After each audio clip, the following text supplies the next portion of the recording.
அந்த ஆண்டோட பவரை பற்றி சொல்லணும்னா அதோட ஸ்பீடு ஸ்ட்ரென்த்து எல்லாமே எஸ் ரேங்க் விட ரொம்ப அதிகம். அதோட வெயிட்டை குறைச்சிக்கிட்டு அதால் ஸ்பீடாகவும் போக முடியும், அதை வெயிட்டை ஏற்றிக்கிட்டு அதை ஸ்ட்ரென்த்தை அதிகப்படுத்தவும் முடியும். அதோட பவர் அது மட்டும் கிடையாது, அது யாரை திங்குதோ அவங்களோட ஸ்கில்ஸ் நாலேஜ் எல்லாத்தையும் அப்சர்வ் பண்ணிக்கும். லைக் பென்டனில் வர ஆக்ராகார் மாதிரி.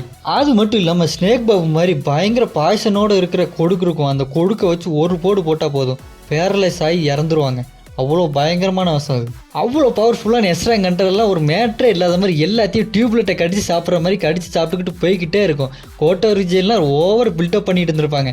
அவனெல்லாம் ஒரு செகண்டில் கடிச்சு தின்னுட்டு அவனோட ஸ்கில்ஸையும் பவரையும் எடுத்துகிட்டு கெத்தாக நடந்து போகும்.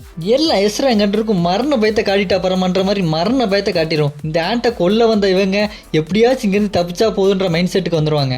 ஆனால் எல்லாமே ஜின்னு களத்துக்குள்ளே வர வரைக்கும் தான். ஜின்னு களத்துக்குள்ளே வந்தோன்னே அங்கே உள்ள ஆட்டமே மாறிடும். ஆண்டிக்கு இங்கே யோசிக்கும், நான் பேசாமல் படுத்து தூங்கியிருக்கலாம், தேவையில்லாமல் வந்துட்டேன்ற அளவுக்கு நம்ம ஜின்மு அந்த ஆண்டை போட்டு படாத பாடு படுத்துவாப்புல. எல்லாரும் உயிர் தப்பிச்சா போதுன்னு நினச்சிட்டு இருக்கேன். நம்ம ஜின்மு அதை வச்சு என்டர்டைன்மெண்ட் பண்ணிட்டு இருப்பாப்புல.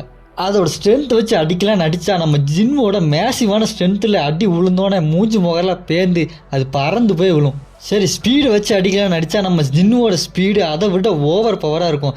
சரி, கடைசியாக இந்த விஷத்தை வச்சு அவனை அடிக்கிறேன்னு அடித்தா நம்ம ஜின்னுவுக்கு தான் விஷமே ஏறாதே.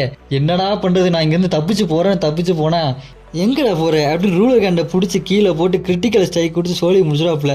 மற்ற எக்ஸ்ட்ரா கண்டெல்லாம் ரொம்ப கஷ்டப்பட்டுட்டு இருக்க நம்ம ஜின்னுவை இந்தாப்பா அண்ணன் முடிச்சிட்டேன் அப்படின்னு சொல்லி முடிச்சு விட்டு சேடாவை எழுப்பி விட்ருவாப்புல. சேடாவை எழுப்பினோடனே அது ஜெனரல் ரேங்கில் இருக்கும்.